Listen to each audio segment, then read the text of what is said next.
Mga master, may nagpadala po sa atin ng mensahe. Ito na po ay gustong ibahagi po, no? Hindi pa po ito official kasi hindi po ito galing sa GSIS mismo. Pero of course, kasi may mga discussions na sa MPL Max with other groups. So mayroon na po mga ilan sa atin na napagsabihan na ng GSIS tungkol po sa kanila pong guidelines. So dito daw po sa MPL Max ay hindi daw eligible yung mga mayroon ng MPL Flex.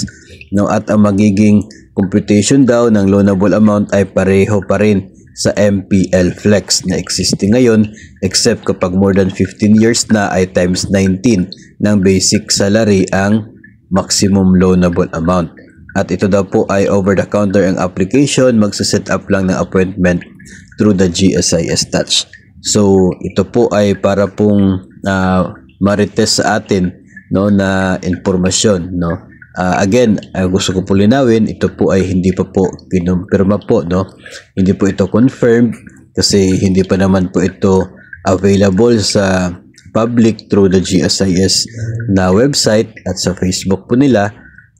Ito po ay na-share sa atin at gusto po natin ma-share din po sa inyo para magkaroon tayo ng kaunting ideya lamang, no, ng mga possible po na pwedeng mangyayari under the MPL Max. So, ito po ay pwedeng short kaunting idea lamang po, no, kahit hindi pa po siya talaga official.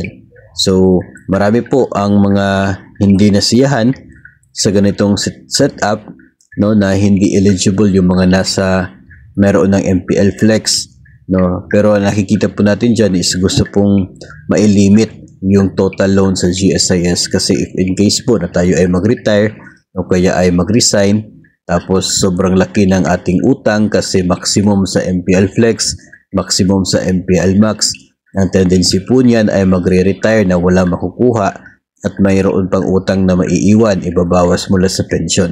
So, hindi naman po maganda kapag ganun po yung magiging ending ng ating pong public service dahil po sa pag-advance po natin ng ating pong retirement benefits through loans. Siguro yun po yung isang bagay na nakikita ng GSIS kung kaya mayroong mga limits na katulad po nito sa eligibility sa MPL Max. So, abangan na lamang po natin kung ano po ang magiging final official na guidelines ng MPL Max at doon po natin mas pag-usapan pa ang tungkol sa bagong loan offer na ito ng GSIS.